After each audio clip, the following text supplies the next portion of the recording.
3,5 million insonni ruslar qirib tashlagan ekan Afg'onistonda. Eshitganmisiz bu Afg'on SSR urushi haqida? Hozir Afg'onistonda juda muhim bir muzeyga keldim. Muzey jihod muzeyi ekan. Afg'onistonda urushlarga qarshi qanaqa kurash bo'lgan, shu mujodala bo'lgan haqiqiy mustaqillik urushi, keling birga ko'ramiz.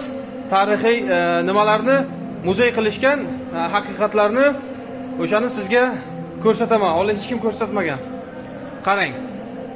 Mana bu afg'on mujohidlari, bu kishi raislari, qolgan mana shu xalq vakillari.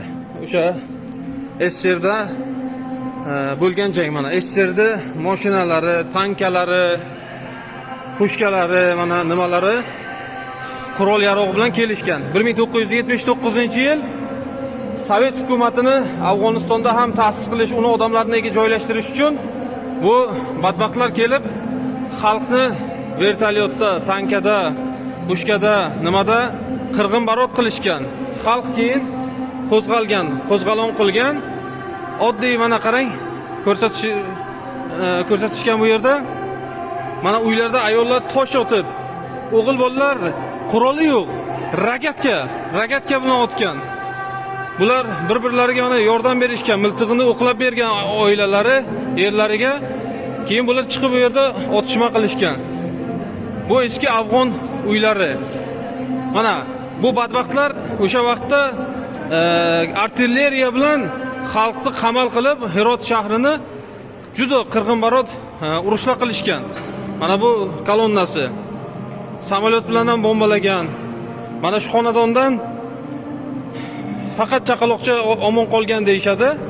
Qolgan ko'plab insonlar hammasi o'lib ketgan. Mana qarang. Bu juda ta'sirlik nima joy ekan. Erkaklar hammasi kurashga, jihodga chiqib ketganda faqat qarilar va ayollar qolishgan. Bular ham vatangado bo'lib ko'plab Pokiston, Eronga hijrat qilishgan. Mana shunaqa janglar bo'lgan bu yerda. Keyin esa 10 yil jangda mana shu musulmonlar g'olib kelishgan. Mana qarang, tankalarning ustiga chiqib olib, bu musulmonni ya'ni nima deydi? G'alabasi bo'lgan bu yerdagi musulmonlarni. 3,5 million shahid berishgan, 2,5 million majruh, yana millionlab insonlar qochqin bo'lib qolib vatanlaridan ajralishgan. Shahar esa xarobaga aylangan. Ruslar shu ishni qilishgan. SSR